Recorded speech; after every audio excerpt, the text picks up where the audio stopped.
تاکہ کوئی چھوٹی چیز نہ مانگوں، بڑی چیز مانگوں۔ تو حضرت ابو بکر رضی اللہ تعالیٰ عنہ نے فرمایا کہ بیٹا حضور سے جا کے کہنا کہ معراج کی خلوت خاص میں اللہ نے آپ سے جو راز کی باتیں کی تھی ان باتوں میں سے ایک بات بتا دو۔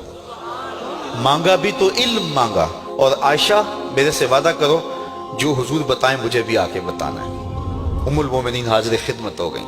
حضور نے پوچھا عائشہ مشورہ ہو گیا؟ کہا جی حضور ہو گیا۔ کہا مانگو، کیا مانگتی ہو؟ کہا حضور معراج کی خلوت خاص میں جب اللہ کے حضور حاضر ہوئے تو رب نے آپ سے راز کی باتیں کی، تو ان باتوں میں سے ایک بات بتا دیں۔ حضور مسکرا پڑے۔ اس بات پہ مسکرائے ہوں گے میرے یار غار کا انتخاب کیسا ہے، یا اس بات پہ مسکرائے ہوں گے کہ راز کی بات بتا دوں تو راز راز نہ رہا، لیکن وعدہ کیا تھا۔ کہا عائشہ سنو، جب میں قرب خاص میں پہنچا تو میرے مالک نے مجھ سے راز کی جو باتیں کی ان میں سے ایک بات یہ تھی، محبوب تیری امت میں سے کوئی شخص کسی شخص کا ٹوٹا ہوا دل جوڑ دے تو میرے اوپر لازم ہے بغیر حساب کے جنت عطا کروں۔ ام المومنین بہت خوش ہوئی اور اپنے والد گرامی سیدنا ابو بکر صدیق رضی اللہ تعالیٰ عنہ کے پاس آئیں اور ساری کہانی سنائی۔ بہت خوش تھی، لیکن حضرت ابو بکر صدیق رضی اللہ تعالیٰ عنہ نے سنا تو رونے لگے۔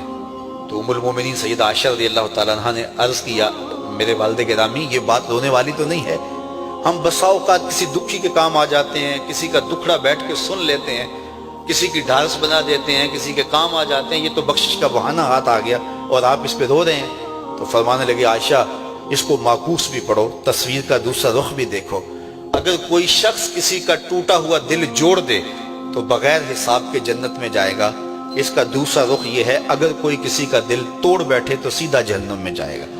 میں اس بات پہ رو رہا ہوں کہ ہم سے کسی کا دل نہ ٹوٹ گیا۔